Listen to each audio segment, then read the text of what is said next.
de lo que viene.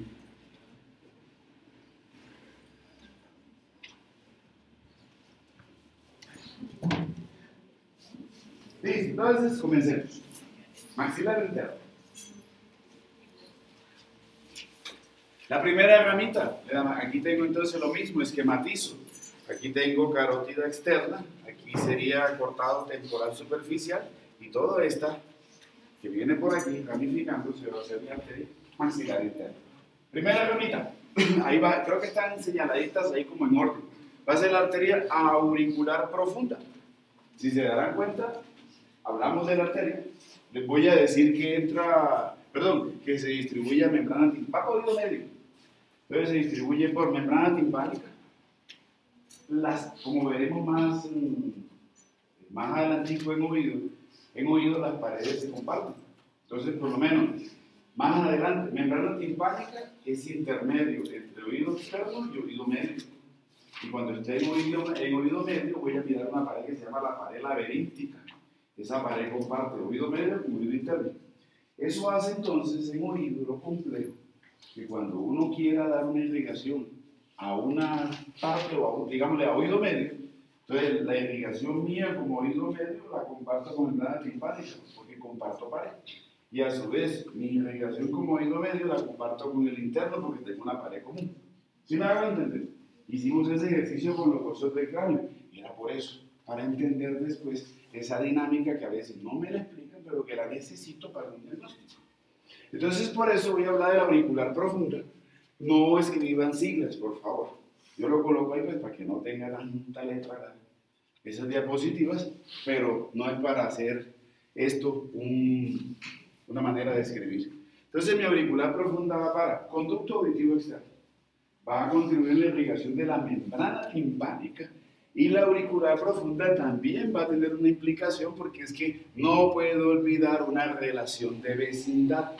Y la relación de vecindad es este huequito que está aquí, que es conducto auditivo externo, con esta cavidad que tengo ahí, que es la cavidad glenoidea del hueso temporal. Entonces, por eso contribuye en la irrigación de la articulación temporomandibular.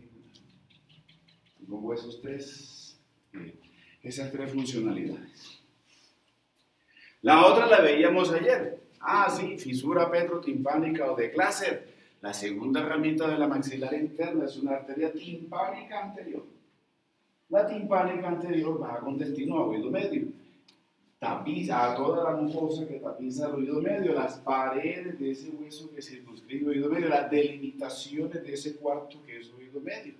Entonces lo dejamos en mucosa de oído medio, y cuando estemos en oído medio miraremos la dimensión que significa eso. La conozco como timpánica anterior, por la que está de pronto le pueden decir profunda, pero timpánica anterior está perfecto. Sí. Seguimos avanzando, y ahí viene una amiguita que es compleja, pero también hemos hablado de ella. Esa jovencita que va para allá va a ser la arteria meningia media. La meningia media también es conocida como arteria esferoespinosa. Y entonces ella originándose tiene que entrar al cráneo. ¿Por dónde entra el cráneo? Por un foramen que no hemos visto, que está en la base, en la porción horizontal del hueso esfenoides. Es el foramen redondo menor o espinoso. Por ese foramen ella decide subir. Pero justamente me llama la atención algo, y eso no lo olviden, porque esto después me transforma unas historias nerviosas y también arteriales. Que estoy viendo cuál es la rigidez, cuál es el signo característico o la presentación característica que le pasa a la meningia media antes de entrar. Ahí esto. Esos ojales, les voy a decir loops. Entonces un loop puedo encontrarlo como algo que baja, sube y forma como una concavidad o como un ojal que abraza. Algunos también les dicen asas. Vamos a encontrar esos términos en la literatura. Por lo pronto voy a reconocer algo. Hay una relación muy estrecha entre la arteria meningia media y tercera división del trigémino. Entonces estoy hablando de nervio maxilar inferior. Pero más específicamente con una ramita de la tercera división del trigémino. Les voy adelantando un poquitico. Cuando yo pienso en tercera división del trigémino, pienso en que tiene un tronco anterior y que tiene un tronco posterior. ¿Listo? Entonces, por lo que estoy aquí, esto debe ser tronco anterior y esto tiene que ser tronco posterior. Del tronco posterior de la tercera división del trigémino sale este nerviecito. El nervio se llama el nervio aurículo temporal. Aurículo temporal. Entonces ya voy teniendo una referencia. El aurículo temporal abraza y envuelve a la meningia media antes de su ingreso a la cavidad craneal. Y eso va a hacer, pero no les cuento más, que mi nervio aurículo temporal se transforme. La otra semana hablamos de eso. ¿Listo? Entonces esta jovencita entra. Cuando entra al cráneo, ya conocemos. Problemas con ella. Lo que hace, pero ténganlo como un concepto teórico porque no hay una imagen. Pocas imágenes hablan de todo el protagonismo de una meningia media. Pero la literatura sí me cuenta esto. ¿Qué hace una arteria meningia media? Entonces, primero, entra a la cavidad orbitaria. Por eso se llama ramo orbitario. O dan una rama que se llama orbitaria. Y cuando entra a la cavidad orbitaria, va a hacer algo. Se anastomosa con una rama de la arteria oftálmica que se llama la arteria lagrimal. Sí la voy a necesitar esa anastomosis. Entonces, primero ramos de la meningia media o espinosa, ramos orbitarios, entonces son ramos anastomóticos, o sea que se unen. ¿Con quién se unen? Con la arteria lagrimal. Lagrimal, que es rama de la arteria oftálmica. Listo. Segundo problema, ramos ganglionares. Entonces la arteria necesita irrigar a los nervios. Los nervios también necesitan irrigación arterial. Entonces voy a encontrar que esta jovencita, cuando me hablan de ramos ganglionares, va para un ganglio, el ganglio del trigémino, o sea, ganglio de Gasser. Irrigación del ganglio de Gasser. Ramos temporales. Cuando pienso en temporal, pienso en la región temporal. Entonces son ramos que van a ir hacia la región temporal y van a encargarse de la irrigación de hueso, pero también de músculos que se encuentran ahí, derechos e izquierdos, uno solo, músculo temporal. Entonces va a colaborar en la irrigación de estructuras que se encuentran en la región temporal. Interpterigoideus. Ya por ahí, ayer me contaron que seguramente me están hablando de dos músculos masticatorios. Pterigoideo externo y pterigoideo interno. Pero esto es más viaje. Ella no da ningún ramo a los músculos. Esa parte o esa noción de interpterigoideo es porque transita entre los dos músculos pterigoideos, interno y externo. Entonces este término, más que ser funcionalidad, es más bien relación. Y el último ramito me dice que es un ramo petroso. Entonces de hoy en adelante, cuando piense en meningia media y piense en su función y el ramo petroso, voy a pensar en irrigación de oído medio. Porque esos ramos petrosos van hacia hueso temporal, pero van con destino a irrigación de oído. ¿Listo? Entró al cráneo. ¿Y cuando entra? Entonces aquí me la señalan. Ya pasó el foramen, ya está en el cráneo. ¿Qué hace cuando yo como meningia media entro al cráneo? Voy a dar dos ramos. Un ramo medial y un ramo lateral. Si yo soy ramo lateral, ¿contra qué me voy? Contra el hueso. Entonces, apenas voy mi ramo lateral y me sitúo contra el hueso, me divido en un ramo anterior y en un ramo posterior. Y ahí comienzo a dividirme sobre el hueso temporal, sobre el hueso parietal, para dar ramos nutricios y formo la hoja negra. Ahora, si soy ramo medial, ¿qué haré? Si acá tengo hueso, estoy dentro del cráneo. Si acá tengo hueso, ¿qué tengo hacia el medial? Meninges. Entonces voy a dar ramos meningeos para que se distribuyan por eso, por las meninges. Específicamente la primera que encuentro va a ser dura madre. Entonces los ramos mediales de ella van a ser ramos que se distribuyen por las meninges, ramos meningeos. Listo. No más.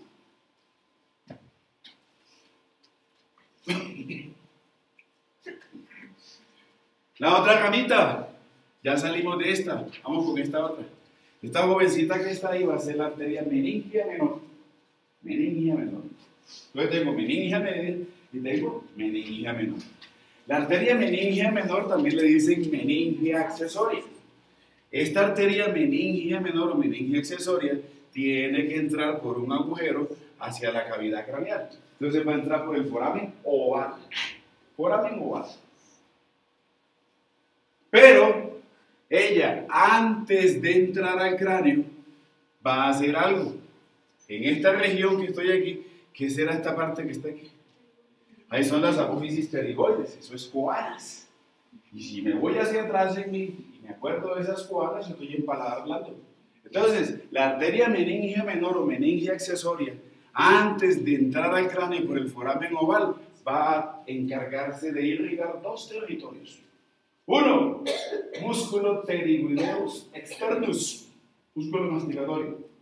Dos, contribuye en la irrigación del paladar blando. Y después de eso, si entra, se distribuye en el cráneo y cumple la función de su nombre. Hagamos meningios.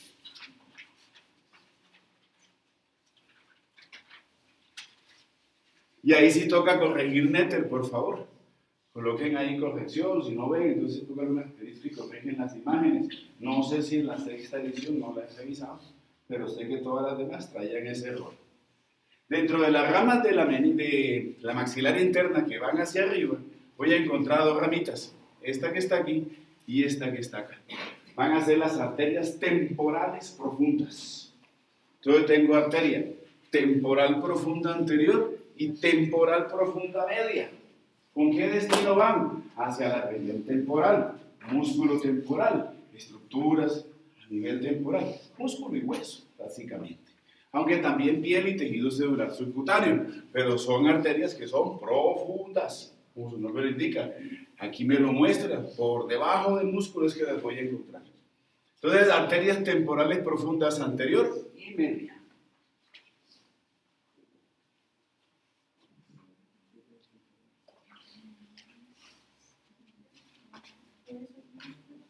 Listo, bajemos, ya nos subimos más, ya no hay más ramas superiores. Rama de la maxilar interna, voy a encontrar una arteria que se llama la arteria alveolar inferior o dentaria inferior. ¿Qué pasa con mi alveolar inferior o dentaria inferior? Mire, dibujo, esquema, que me muestra lo punteado, que es una arteria que es profunda. Segundo, que va no por la cara externa, sino por la cara interna. ¿De quién? De esto. Por la cuerpo y rama. Por la cara interna de la rama mandibular. Y ahí me está mostrando que en la rama de la mandíbula hay un huequito. Ese foramen se llama foramen alveolar inferior o dentario inferior. ¿Qué me muestra? ¿Qué entiendo de esa figura? Que el alveolar inferior va a dar una rama que se mete dentro del hueso, que se distribuye en el hueso y me da una rama que no penetra en el hueso. Es una rama que baja, y si baja, ¿a dónde llega? Al piso de la boca. Debo referenciar aquí tres ramas de la dentaria inferior. Primera rama de la arteria alveolar inferior o dentaria inferior, es el mismo nombre. La arteria que se mete dentro del hueso va a llamarse arteria alveolar inferior o dentaria inferior. Entonces no tengo problema. Esa rama, como me muestra la figura, debe ser la responsable de nutrir al hueso con sus componentes, con todas sus capas. La mucosa que tapiza el hueso también, pero debe también dar irrigación a cada una de las piezas dentales. Avanza dentro del hueso, pero cuando llega o cuando va en su avance por el hueso, se encuentra con un problema. Un huequito, foramen mentoniano. Entonces tiene que decidirse, ¿sigo dentro del hueso o salgo? Hago las dos cosas. Cuando la arteria alveolar inferior llega a las proximidades del foramen mentoniano se bifurca y va a dar un ramo que sigue dentro del hueso, que le voy a decir ramo incisivo, y va a hacer el mismo trabajo, irrigación del hueso, de periósteo y de los dientes, pero ahora de los dientes de la región anterior, o sea, dientes incisivos. Y va a dar un ramito que sale por el foramen mentoniano. Entonces le cambio el nombre y esa arteria se comienza a llamar arteria mentoniana, con la funcionalidad de irrigar piel, tejido celular subcutáneo y músculos de la región del mentón.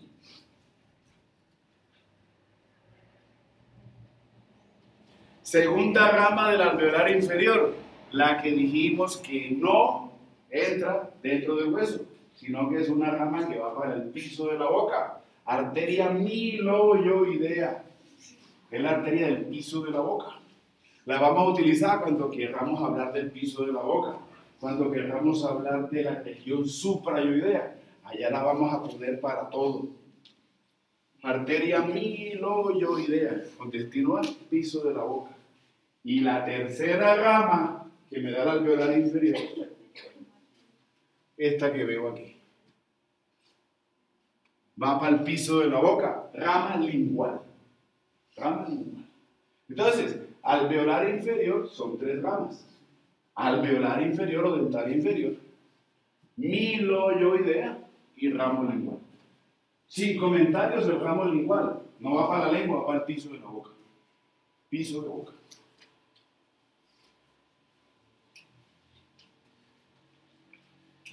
¿Cuántas van?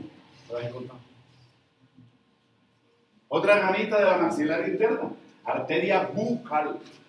Bucal. La bucal, miren lo que me está mostrando, voy pensando seguramente en esto. Región bucal, ¿no? Entonces la región bucal es la región de los cachetes, región bucal. ¿Qué tiene la región bucal por lo que estoy viendo ahí? Cuando quiero hablar de paredes laterales de la boca, ya sé uno de los constituyentes de esa pared. ¿Qué es? Músculo. Entonces, músculo bucinador. Entonces, esto es un sándwich. ¿Cuál es el sándwich de esa pared lateral de la boca? Piel, contenido celular subcutáneo, músculo, y quien tapiza el músculo, lo más interno, mucosa. Entonces, esas características, esas paredes laterales de la boca, en ese orden, deberán recibir irrigación de la arteria bucal. Principalmente, hay otras, después las vemos.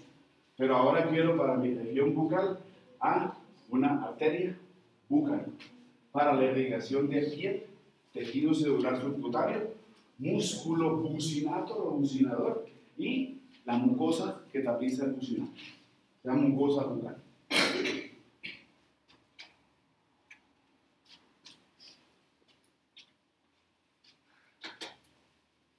Otra ramita, bueno, ya ha aparecido el esquema. Si supero esto, ya supero esto. Arteria alveolar, alveolar posterior. Hay varios nombres para ella. Le puedo decir alveolar posterior, le puedo decir dentaria posterior. Algunos le dicen alveolar postero superior y otros le dicen dentaria postero superior. Contexto. Maxilar superior. Esta porción posterior redondeada, la hablábamos ayer, se llama la tuberosidad del maxilar superior. Y en la tuberosidad encuentro eso.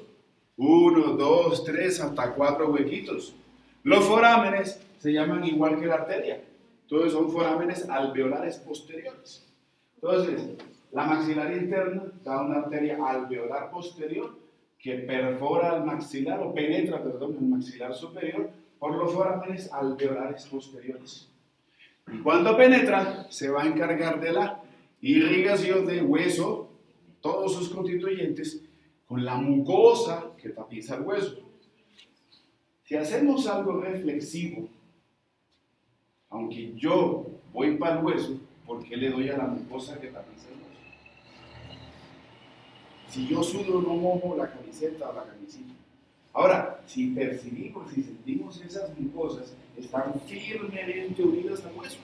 Entonces tengo razones para pensar de que si lo hace, entre más estrecha sea la relación entre dos estructuras, pues más se comparten. ¿Me hago entender? ¿Listo? Entonces, hueso y la mucosa que tapiza el hueso. Pero cuando ella entra dentro del hueso, tiene que dar ramos que vayan hacia los dientes. Pero aquí en este hueso me encuentro con un problema. Y es que el maxilar superior no es solamente hueso y dientes. ¿Qué más es? Independientemente de que sea techo o piso, ¿qué más hay dentro del maxilar? El seno. Entonces esta jovencita tiene que ser no solamente responsable de la irrigación del hueso, de los dientes, sino también de seno maxilar. Y pienso en toda esa cavidad como seno maxilar, con la mucosa que tapiza el seno maxilar. Todo.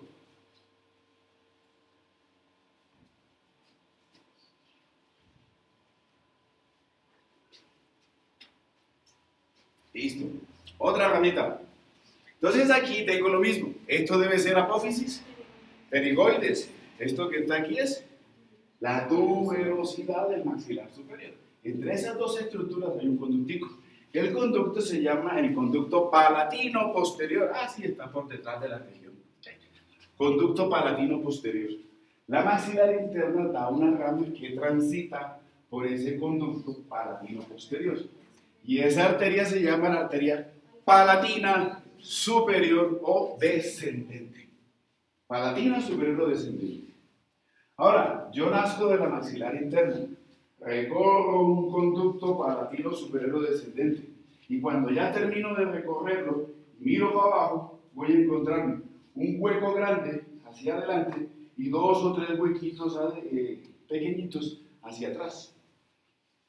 No hemos revisado eso, pero en el maxilar superior y en la apófisis palatina del maxilar superior y específicamente en el hueso palatino, voy a encontrar un hueco grandote hacia anterior que le voy a decir foramen palatino mayor.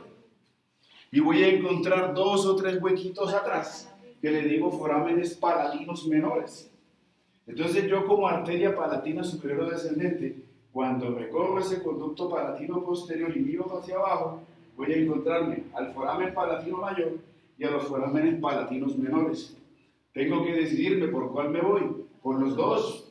Entonces me bifurco, me divido y voy a dar un ramo que se mete por el foramen palatino mayor y se distribuye hacia toda la región anterior del paladar. Y le digo arteria palatina mayor. Y voy a dar ramos más pequeños que se introducen por los forámenes palatinos menores. Entonces me llamo arteria palatina menor. ¿Para dónde voy? Para el paladar blando. Miremos eso. Aquí. Arteria, eso no me gusta la imagen, pero es la que tenemos. Arteria palatina mayor se distribuye hacia adelante. Se va para darle irrigación a lo que es la mucosa que tapiza el paladar duro y el paladar duro. Arteria palatina menor se va hacia atrás y ya encuentra paladar blando. Entonces va a encargarse de la irrigación de paladar blando.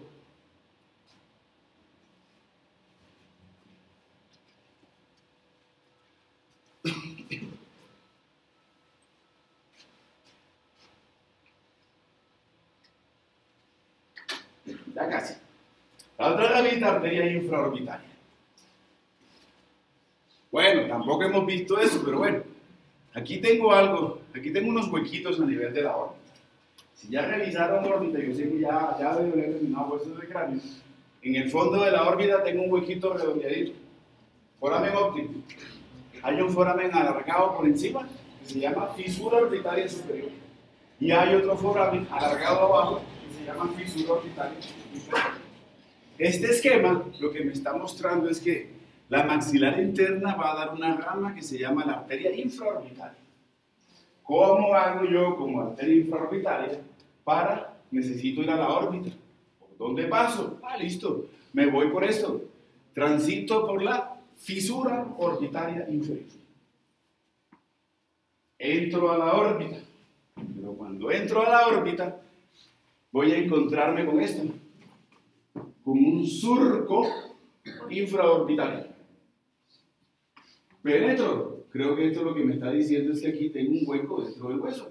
Entonces voy a recorrer un conducto infraorbitario y al final me encuentro es como un foramen infraorbitario y salgo hacia la cara. Ese es el recorrido. Ahora miremos qué es lo que hace. ¿Cuáles son las ramas? No está ahí.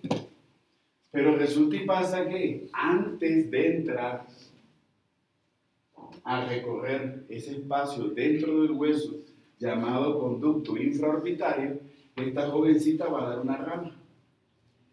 ¿Qué le hace falta a este corte? ¿Este corte es un corte? Parasagital. ¿Y este corte parasagital? ¿Qué pared perdí de la órbita? La pared lateral. Entonces me voy a imaginar a esta infraorbitaria dando un ramo que recorra la pared lateral de la órbita. Ahora, si yo recorro la pared lateral de la órbita y subo, ¿a dónde voy? Glándula lagrimal. Entonces, la infraorbitaria, antes de entrar por el conducto infraorbitario, da unos ramos que recorren la cara interna de la pared lateral de la órbita y van a terminar en glándula lagrimal. Contribuye en la irrigación de glándula lagrimal. ¿Cómo se llama la glándula? No, llamémosle ramos lagrimales, con destino a la glándula. Podemos decirle ramos, muchas arterias, bueno, no muchas, algunas se llaman, el nombre de ellas es dependiendo de lo que hace. Entonces, por lo menos esta arteria es un ramo lagrimal para la glándula lagrimal. Vamos a encontrar arteria para el músculo pterigoideo externo, se llama así. Otras tienen nombres más cortos, pero algunas se llaman dependiendo de dónde van. Esta es una de ellas. Entonces, un ramo lagrimal para la glándula lagrimal. Listo, sale, entra en el hueso, recorre el conducto infraorbitario. Lo que veo ahí es que ella, dentro del hueso, da ramos. Y esos ramos que transitan, cabalgan, recorren el hueso y van con destino a la nutrición del hueso. Y a la nutrición y la irrigación de dientes, pero en este caso de la región incisiva de dientes anteriores. Después de que ella hace esa irrigación de hueso y de dientes, la infraorbitaria termina de recorrer el conducto y sale por el foramen infraorbitario. Relacionamos algo que ya sé que ella hace. Cuando sale, se estrella con la facial y se anastomosa con la facial. Pero antes de anastomosarse con la facial, la imagen muestra dos, son tres ramos. Da un ramo, si aquí está el foramen infraorbitario, y da un ramo hacia arriba, ¿a dónde va? Irrigación de párpado inferior. Veo que hay un ramo que va hacia abajo, ¿para dónde va? Irrigación de labio superior. Y algunas veces da unos ramos que son oblicuos y que van entonces hacia la nariz. Entonces contribuye algunas veces en irrigación de nariz. Algunas veces, porque a veces los ramos no están. Los ramos más comunes es el ramo ascendente que va para el párpado inferior y el ramo descendente que va para el párpado superior. Perdón, gracias. Para el labio superior. Cuando digo una burrada, ustedes me cogen. ¿Listo? Sale el infraorbitario. Párpado inferior y labio superior. En la gran mayoría de las veces y de los casos. Las dos únicas ramas posteriores. La maxilar interna va a dar esta ramita que va para atrás y esta ramita que va hacia atrás. Una arriba y una abajo. Dos arterias. Arteria mediana o arteria del conducto pterigoideo y arteria pterigopalatina o arteria faríngea.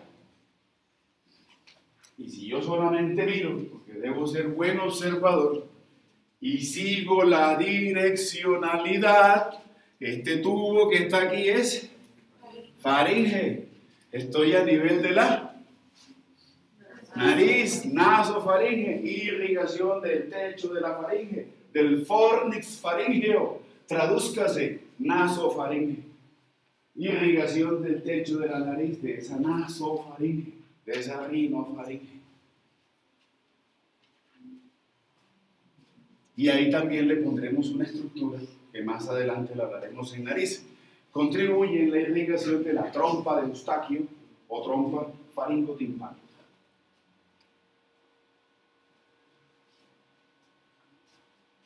¿Estamos? Es sencillo, es fácil. Dos ramitas, aquí tengo ya, pero en otra vista. Músculo pterigoideo interno, músculo pterigoideo externos. Las contamos dos. Casi siempre esa es la que hace, y cuando me la preguntan me falta uno. Eso es ley de Murphy. Son 17 ramas, me las preguntas, siempre me va a faltar uno. Siempre, te vas a dar cuenta. La maxilar interna da las dos principales arterias, porque son otras, para el músculo pterigoideo internos y para el músculo pterigoideo externos. Entonces voy a hablar de ramas pterigoideas, y se llaman así: arteria del pterigoideo externo y arteria del pterigoideo interno. Arterias pterigoideas.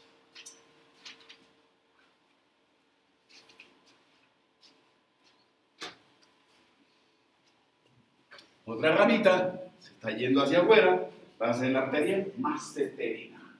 Sin comentarios. ¿A dónde va? Músculo masseter, músculo masticatorio. Y la última, terminamos. La última de mis ramitas, entonces la literatura me dice, la rama terminal de la arteria maxilar interna se llama la arteria esfenopalatina. Y seguramente debe ser esta jovencita que va hacia la nariz. Entonces, cuando yo soy esfenopalatino y voy para la nariz, ingreso a la nariz, sé que tengo una misión: irrigar pared media e irrigar las paredes laterales. Por eso, las ramas, porque es que el septum, entonces voy a tener pared media a la derecha y a la izquierda de cada una de esas paredes, voy a tener unas arterias septales. Las arterias septales, o también se le dice posterointerna o posteromediales, la arteria responsable de la irrigación de la pared media de la nariz. No solamente óseo, sino también mucoso. Algunos le dicen arteria del tabique, ¿sí? Porque septum o tabique. Esa. Tips. ¿Qué veo?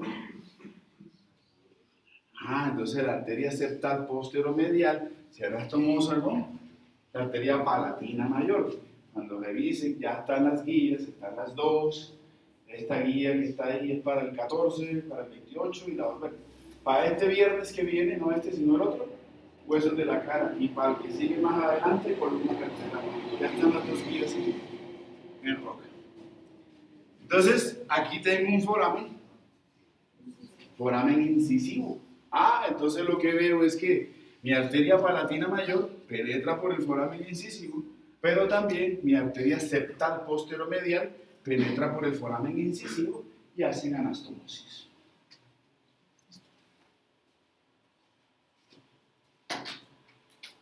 Y la última es esto. Analicemos el corte, porque a veces el corte es como canzón. ¿Qué es esto? Esto es pared lateral de la nariz. Y esto que está aquí es pared media. Entonces, ¿qué fue lo que hizo Rete? Aquí tengo pared media, aquí tengo pared lateral. Lo que él hizo en este corte fue levantar la pared media de mi nariz. Pared media, pared lateral. Luego, entonces, esta amiguita que viene por aquí tiene que ser la que acabamos de ver. La rama septal posteromedial. Y esta que está aquí, es la arteria entonces que va para las paredes laterales de mi nariz. Y esa arteria le voy a decir las arterias nasales posterolaterales. También le dicen arteria de los cornetes.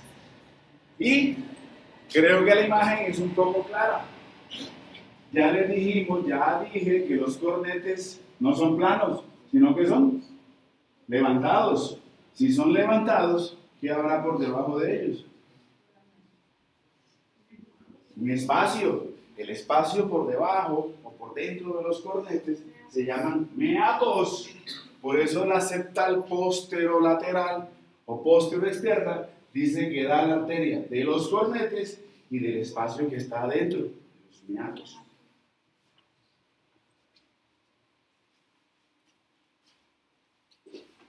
¿Sí o no? Pregunta, me quedo con los cornetes y los meatos.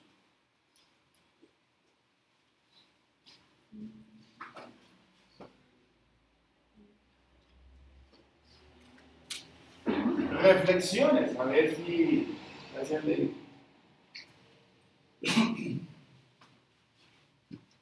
Cuando estábamos en clases de hueso y mirábamos la pared lateral de la nariz, porque generalmente lo preguntan, y generalmente me quedo en ese interrogante, como ese interrogante de dónde nace la yugular interna, que es fácil de dilucidar, nos falta ser buenos observadores. Lo mismo aquí, irrigación del seno maxilar.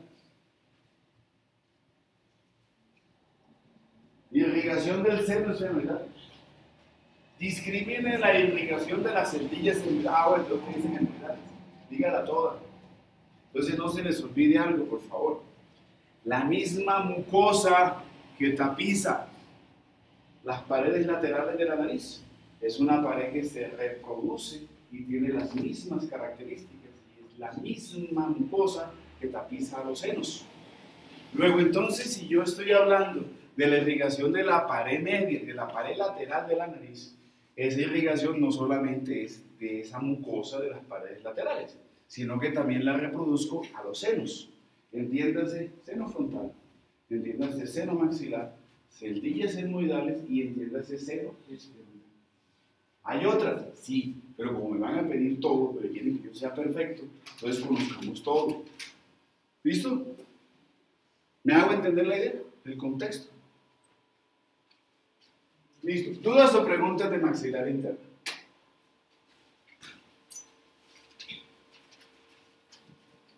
¿Ninguna?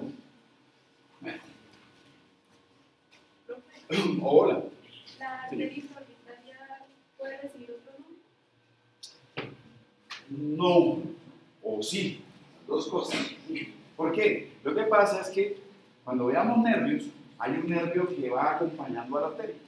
Y el nervio se llama infraorbitario, pero también le dicen dentario anterior.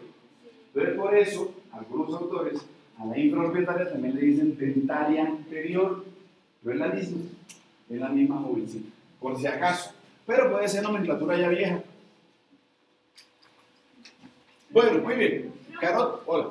En la arteria meningia media Ajá. tenemos el nervio que la abraza. Sí, bueno, ya la muestro aquí. Sí, usted dijo que era el maxilar inferior. O sea, acuérdense. Póngale cuidado. Trigémino, 3 ramas. Oftálmico de Willis, o 3 divisiones. Oftálmico de Willis, maxilar superior y maxilar inferior. Pero cuando yo hablo de la tercera división del trigémino, que es nervio maxilar inferior, un ejercicio necesario que hay que hacer para entenderla es que ella tiene un tronco anterior y que tiene un tronco posterior. Entonces eso es lo que estoy viendo más o menos ahí esquematizado. Tercera división del trigémino, tronco anterior y tronco posterior. Del tronco posterior de la tercera división del trigémino, uno de los nervios que sale es el nervio aurículo temporal. Y el aurículo temporal, ¿cuándo sale? De una vez su primer problema es que aquí está la arteria. ¿Qué hago? Me puedo ir hacia un lado, pero él prefiere abrazarla. Y ese abrazamiento no es capricho. Miraremos después por qué él abraza. Porque tiene una funcionalidad muy importante en ese abrazamiento. Eso es. Entonces hablo de un nervio aurículo temporal que nace de un tronco posterior de una tercera división de trigémino. Llámese nervio maxilar. Es lo que vamos para la otra semanita. ¿Listo? Y él abraza eso a la meningia media. Señor. La meningia accesoria, si quiere que si irriga el paladar blando, ¿no tendría también unos ramos faringeos? Cuando estás ahí en esa región de paladar blando, como es tan posterior, por favor, piensan en orofaringe. Orofaringe, sí señor. Pero lo mismo, no es la única, contribuye, más importante, pero ella contribuye. Entonces ya en esa región de paladar blando, ya estás en los límites más posteriores del paladar. O sea que ya estás en orofaringe. Entonces sí, también contribuye en faringe, muy poquito, pero contribuye. Pero es más importante para paladar blando. ¿Sí? La segunda rama de la arteria alveolar inferior es la arteria lingual y eso no es la misma de la... Diferente. Esta lingual es diferente a la lingual que vimos ayer, ¿cierto? Entonces, mire, me devuelvo.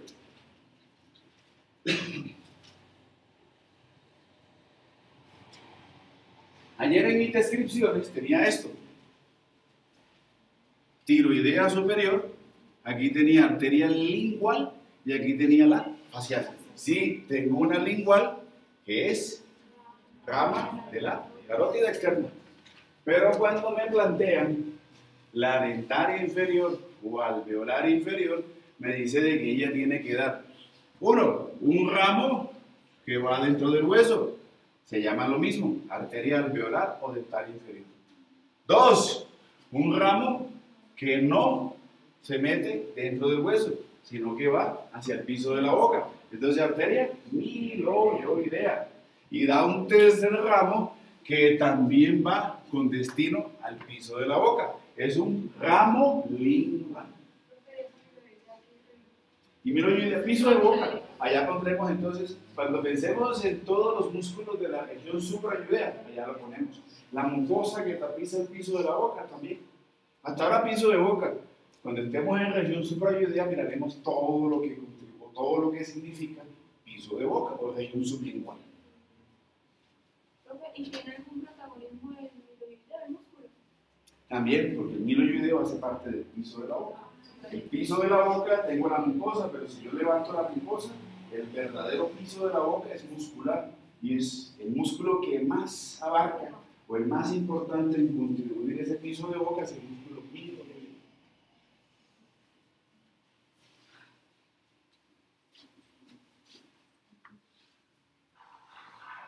¿Otra pregunta? Ninguna. Sigamos. Bueno, arteria oftálmica. Vamos con esa seguramente. Una pequeña introducción que la carótida para mi carótida interna solamente es irrigación de oído. Para mí, lo que les voy a dar con neuro, este es otro cuento. El neuro es una explosión neuronal. Para mí solamente carótida interna. Voy a describir algo que ya conocemos. El grupo de hoy no ha hecho ese ejercicio, lo hacemos hoy, entonces de pronto no van a entender mucho, pero en la clase práctica lo hablamos. ¿Qué tiene mi carótida? Entonces, listo, hago la semblanza de la carótida interna. Entonces digo, la carótida interna es una rama que nace de la carótida primitiva, a nivel del borde superior del cartílago tiroides, a nivel de la cuarta vértebra cervical. Es una arteria que asciende y es una arteria que tiene una posición que va a ser postero-externa. Y en su ascenso o en su descripción me dice que tengo que dividirla en partes. ¿Cuáles son las partes que la teoría que anatómicamente debo dividirlas? Primero, en una porción que es cervical. Entonces hace ese ascenso y ese recorrido a nivel del cuello. No da ninguna rama a nivel del cuello. Su segunda tarea, me encuentro con el foramen carotidio y debo recorrer un conducto carotidio, estrellarme como un láser para que él me lleve hasta arriba, para que él me empuje y pueda tener mi porción ya intracraneal. Entonces, por obvias razones, yo ya sé que un visitante del hueso temporal es carótida interna. Por eso me hablan de su porción petrosa, o sea, el recorrido que hace dentro del hueso temporal. Y cuando voy recorriendo el hueso temporal y ya estoy próximo a salir, miro para adelante y allá veo la cavidad orbitaria.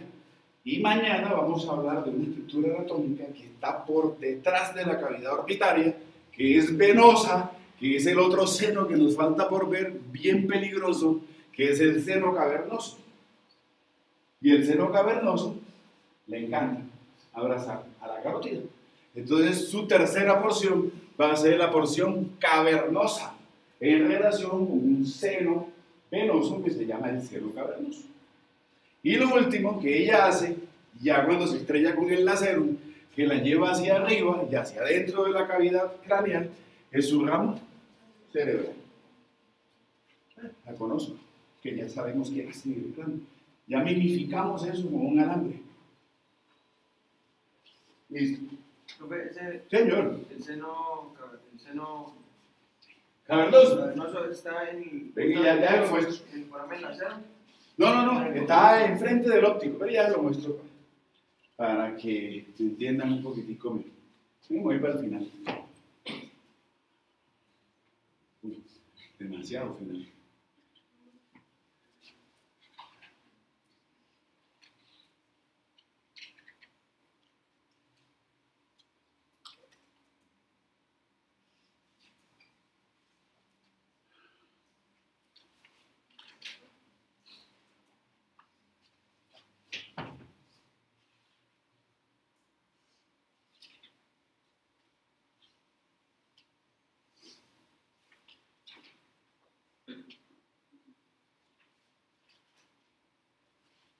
Uy, qué pena, están las letras. No me gustan las letras. Recordamos, miren, ya hemos visto todo eso, ¿cierto? Aquí entonces el problema de la figura es que ya no tengo el seno sagital superior. Tampoco se me ve por el corte el seno sagital inferior. Pero aquí sí estarían los senos petrosos, petroso superior, petroso inferior, por acá abajo el sigmoideo, ¿cierto? La vista que hayamos visto de este recorrido que hemos hecho por los senos venosos era para sagital. Sí, para sagital. Y esta me sirve por algo. De todos los senos que hemos visto, me falta este. Entonces fíjate, aquí tengo cavidad orbitaria, aquí tengo foramen óptico y enfrente, casi digámosle que lateral con respecto al foramen óptico, a los lados de esto que es la silla turca, voy a encontrar dos proyecciones, voy a encontrar dos dilataciones venosas que les voy a decir senos cavernosos. El mismo contexto, no me voy a extender más de seno cavernoso porque lo tienen que ver en neuro, pero sí tengo unas venas de la región facial que desembocan ahí, y eso es un muy grave problema cuando tengo infecciones faciales. Por eso esas infecciones faciales, cuando tienen ciertas magnitudes, y algo que vamos a hablar después, son peligrosas y hay que monitorear mucho al paciente, porque fácilmente de una infección facial termina en cuidados intensivos o en la funeraria. Cuando hay trombosis de seno cavernoso, bueno, el triángulo es peligroso que nos falta por hablar, pero nos falta ver las vías para decirle que eso es peligroso, pero es básicamente por eso. Por hecho, todas esas infecciones superficiales de cuello o de cabeza, siempre que tengan un drenaje venoso que las conecte, puede llegar a conectar lo superficial con lo profundo de estos senos venosos de la dura madre y forman los trombos, que son básicamente una obliteración de ese drenaje. Entonces, por ubicación, cavidad orbitaria, aquí tengo silla turca, detrás de la cavidad orbitaria, lateral con respecto al foramen óptico, lateral con respecto a la silla turca, tenemos un seno cavernoso. Y solamente hasta ahora lo voy a relacionar con carótida, pero también lo voy a relacionar en pares craneales con el sexto par craneal. El sexto par craneal es el abducens o motor ocular externo. Entonces ahí sabremos cuáles son los signos y síntomas de alarma de cuando el paciente está desarrollando una trombosis de seno cavernoso. La otra semana lo hablamos. ¿Ubicamos?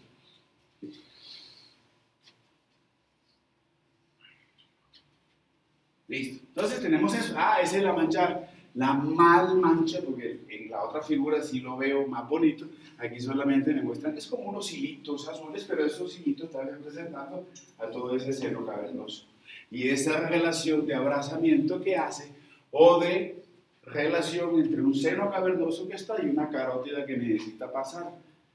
Amémonos, respetémonos, compartamos, abracémonos. Entonces hay una relación y digo que es ahí una porción cavernosa. ¿Listo? Eso es todo lo que van a ver en neuro. Lo mío solamente está, cuando lleguemos a oído, Esta ni siquiera pterigoidea la vamos a mencionar. Ya hablamos de la coroidea. Y ahora voy a hablar de la que necesito más que todas. Arteria oftálmica. Eso también lo van a ver en neuro, polígono de Willis. Yo necesito hablar de esta jovencita.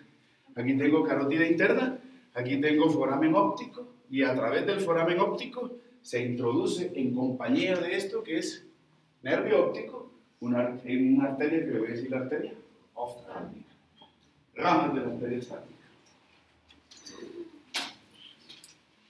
Bueno, veréis. Arteria oftálmica entra a la cavidad orbitaria por el foramen óptico. Y cuando entra por el foramen óptico empieza su ramificación. Rama de la arteria oftálmica. Primera, ahí va, miren, esto que está aquí es un corte. De hecho, la vista es superior y lo que hicieron fue quitarme el techo de la órbita. O sea que estoy viendo ese techo de la órbita desde arriba, ¿cierto? Y entonces esto será la porción superolateral de la órbita. Eso tiene que ser glándula lagrimal. Primera rama de la arteria oftálmica, arteria lagrimal. Lo primero que hago para lagrimal, que lo tengo fresquito, la uno con una rama de la maxilar interna.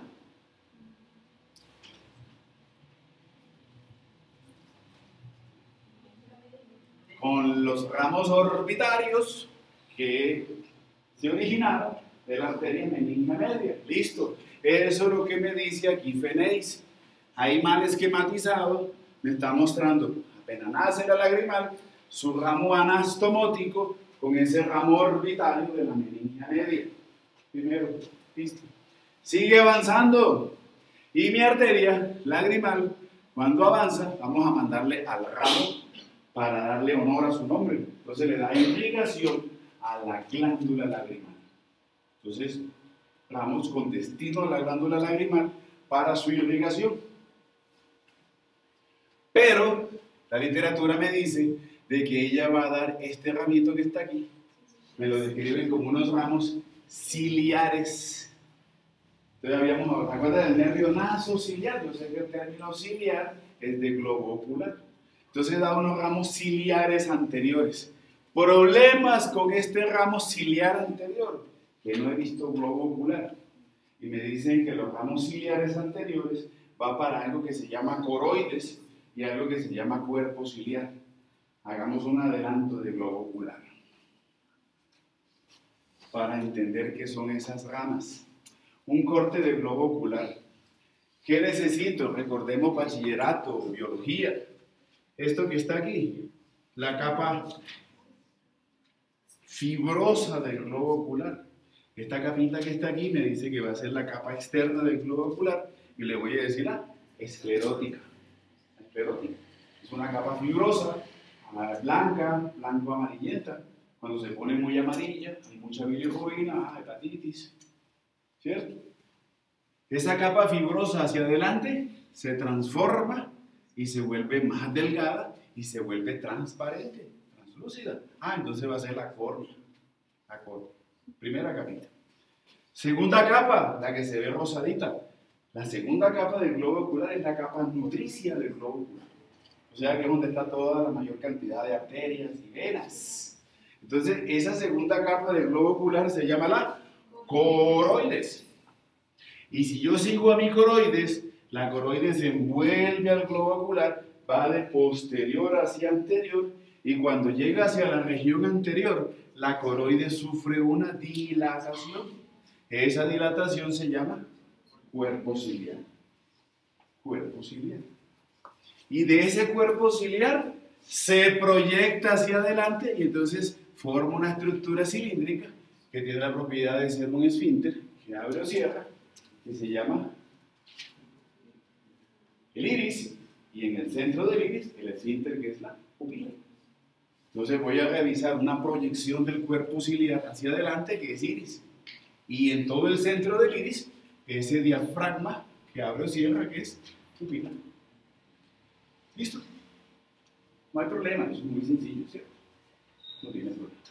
La tercera capa, que es lo que está en amarillo, debe ser la capa nerviosa. Entonces eso va a ser la retina.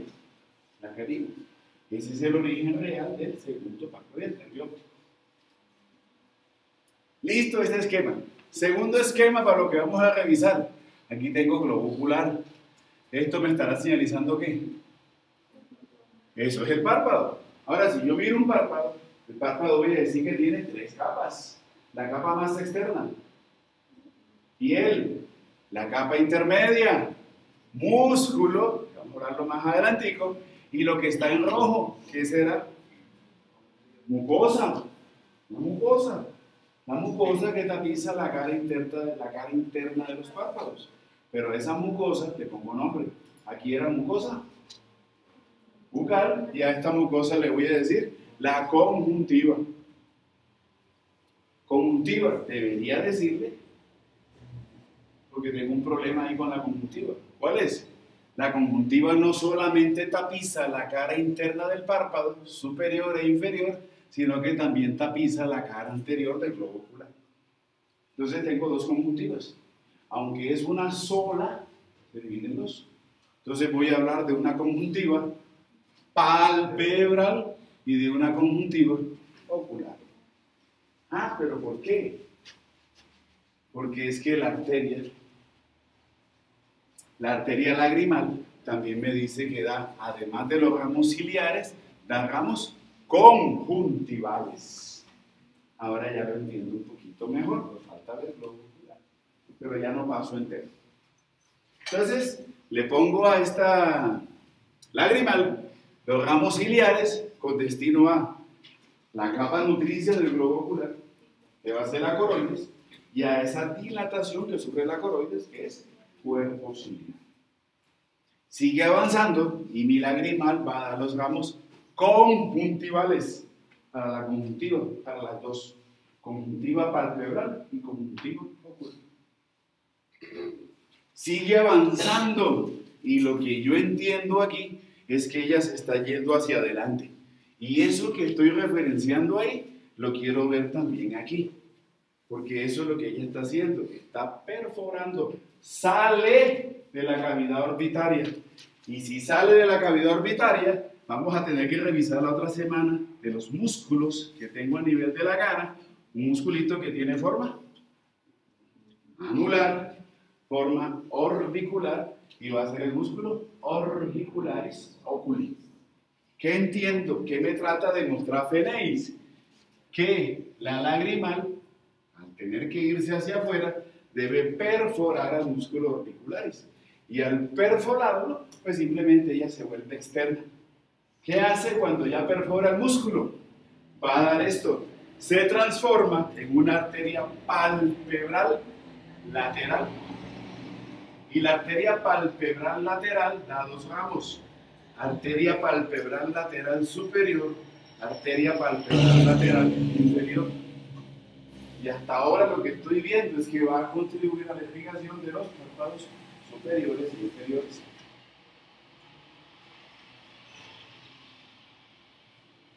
Solamente estoy mirando lo que dice la figura. Nadie me preguntó por esta.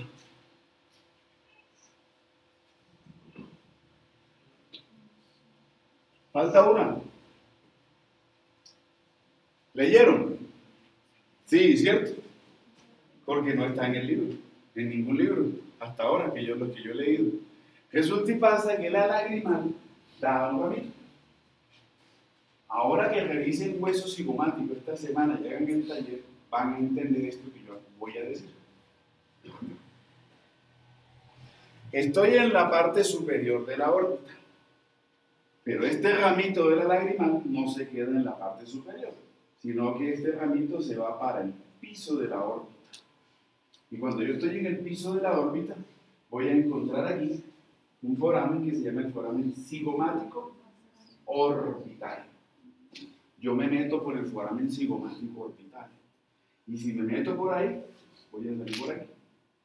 Entonces la lagrimal va a dar un ramo que sale por la región del hueso cigomático, por un foramen que se llama cigomático facial, y es la arteria cigomático facial.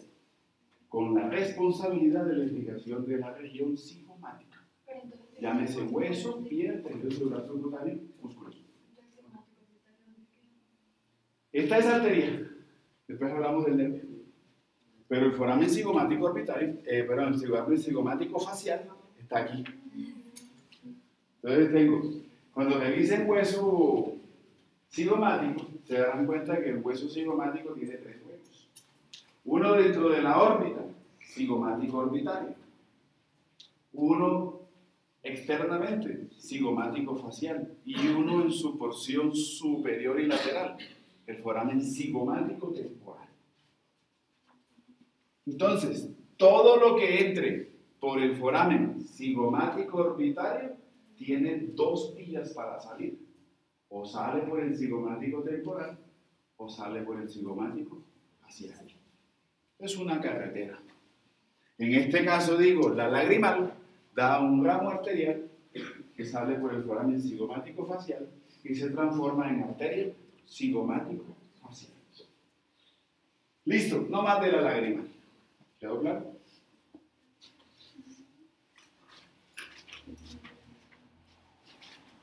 Bueno, seguimos. La oftálmica me va a dar esto. Una arteria que sale y se va como por debajo del nervio óptico, pero va buscando perforar a esa porción posterior del globo ocular. Perfora a la esclerótica, perfora a la coroides y va con destino hacia la capa nerviosa del globo ocular. Por eso se llama la arteria central de la retina. Irrigación de esa capa nerviosa del globo ocular llamada retina.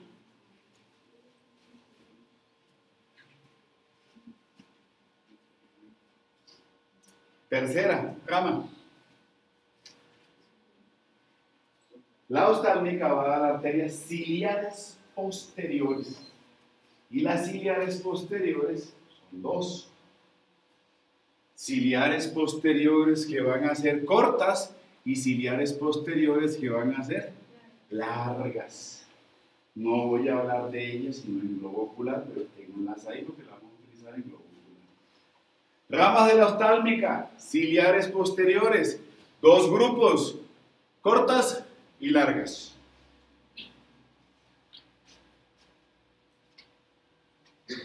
Esa ya la conocemos.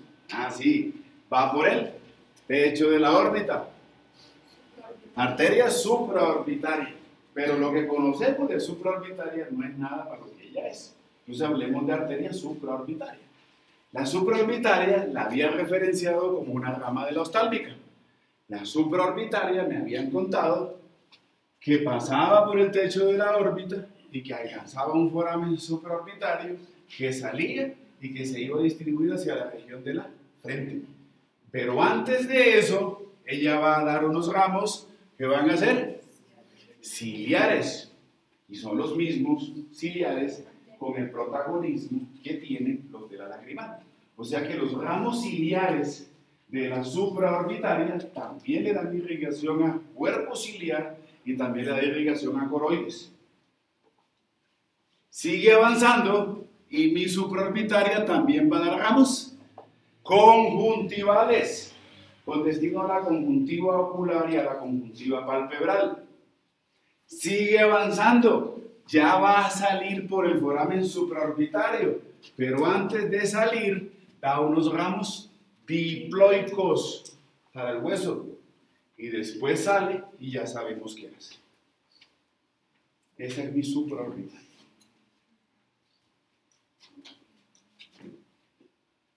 En globo ocular, en 2 semanas. Otra ramita, ramos musculares. No los hemos visto. Hola, señorita. Los diploicos son, o sea, para huesos. Sí, huesito. Pero entonces, o sea, se puede denominar que entra por foramen nutricio. Exactamente. Porque es que yo soy aquí foramen. Acuérdense que el problema con los foramen es que puedo encontrar. Si tengo el foramen, es porque había un conducto. Si no se había formado conducto, va a ser una escotadura. Pero independientemente de eso, la arteria está. Imaginémonos aquí el foramen, imaginémonos aquí la escotadura. Independientemente de que sea foramen o escotadura, la arteria está aquí. ¿cierto? ¿Está ocupando el conducto o ocupa la escotadura? Cosa diferente es que ella, después de que transite, sube hacia la frente. Pero en su paso por aquí, ahí logramos diploides hacia el hueso. Tendrán que haber unos huequitos que se conocen como foraminas, o sea, huequitos pequeñitos, que son también los mismos ramos nutricios o forámenes nutricios para el hueso. ¿Sí? No son los ramos diploides. Músculos. No los voy a nombrar, pero tengo una serie de músculos que vamos a revisar en el globo ocular. Tengan solamente el contexto del concepto de los ramos de la oftálmica que tienen que repartirse para los músculos dentro de la órbita encargados del movimiento de los globos oculares. En globo ocular discriminamos inervación e irrigación, pero por lo menos ya sé que la oftálmica se va a encargar de esa irrigación de los músculos del globo ocular. Los miramos en globo ocular.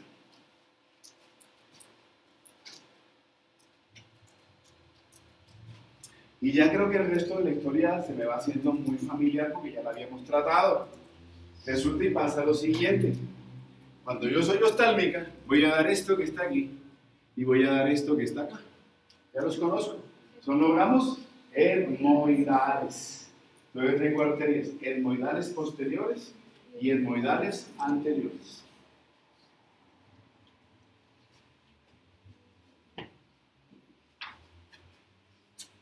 Vuelvo a esta figura. Bueno, voy a cambiar la figura. Veo una más grande.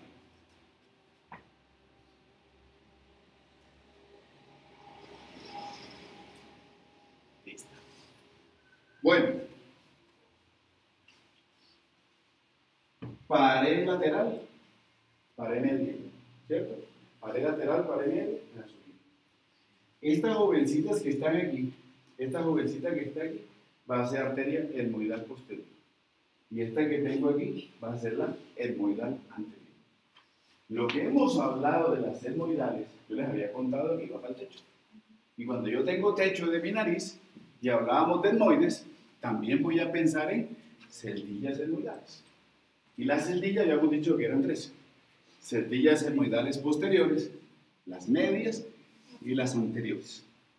Si yo soy celdilla etmoidal anterior, ¿qué vecino tengo enfrente? Seno frontal. Si yo soy celdilla etmoidal posterior, ¿qué vecino tengo también cerquita? El seno esfenoidal. Por favor, esto es como si estuviéramos armando una casa.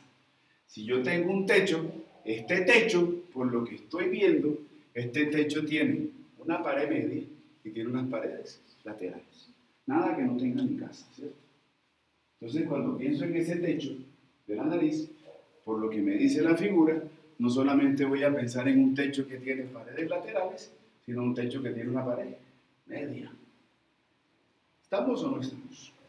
Entonces, si yo soy arteria etmoidal posterior, ya puedo ser un poquito más específico y decir que la irrigación de ella para el techo de mi nariz no solamente va a ser para la pared lateral del techo de mi nariz, sino también para la pared media del techo de mi nariz. Y puedo también ser muy crítico y pensar en la irrigación de celdillas etmoidales posteriores y el vecino que está ahí cerca, seno esfenoidal. Y también irrigación de celdillas etmoidales medias. Y que si yo soy arteria etmoidal anterior, voy a dar irrigación al techo de mi nariz, pero no solamente las paredes laterales del techo, sino también la pared media del techo.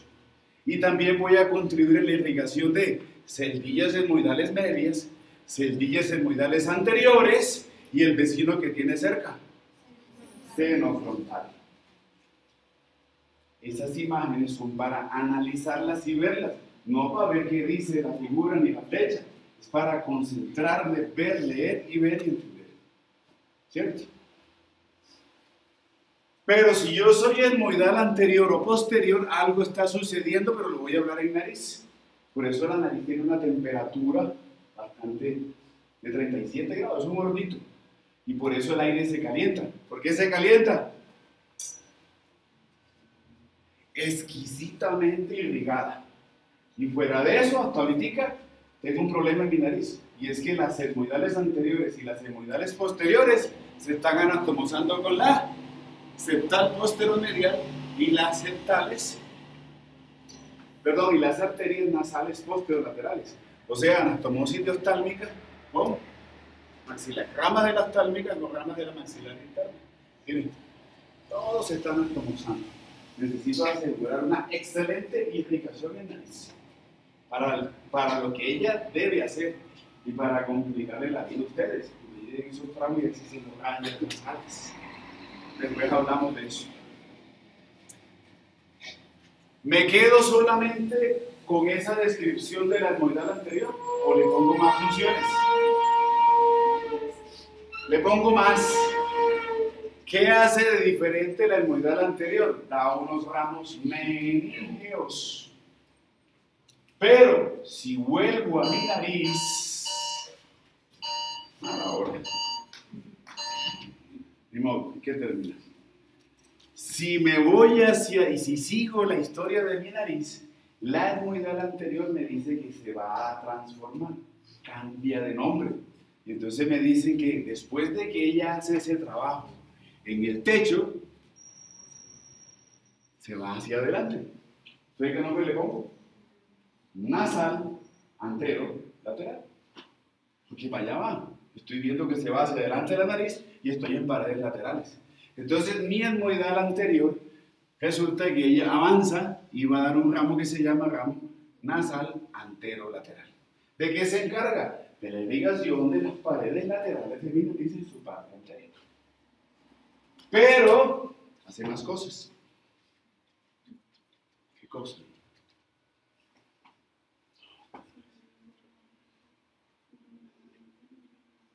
Esta. Trato de entender esto que está aquí con esto que está acá. Y quiero esto que está aquí.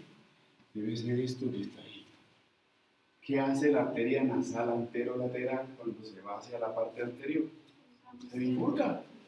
Y entonces me va a dar un ramo nasal interno que sigue por dentro de la nariz, sigue en la pared lateral de la nariz y en la pared anterior de la nariz y da un ramo nasal externo que se vuelve externo, como lo indica, y se va a encargar de la irrigación de dorso, lóbulo y alas de la nariz. Esa es mi verdadera etmoidal. Entonces fíjate la transición que hay entre la parte ósea y lo cartilaginoso. Aunque también cuando revisen hueso de la nariz le hablan de unos forámenes nasales. También lo puede hacer por ahí. Pero ese es un trabajo que ustedes me van a hacer. Ese es el de los huesos de la cara. Los forámenes nasales están a cada lado de los huesitos nasales. Entonces puede tener unos orígenes, o unas salidas altas o unas salidas en esta transición que hay entre hueso y cartílagos nasales. Lo hablamos también en nariz. Bueno, muchas gracias por venir. Mañana terminamos angiología y drenaje venoso. Nos vemos mañana y el grupo, ¿qué grupo es? Nos vemos a las 9.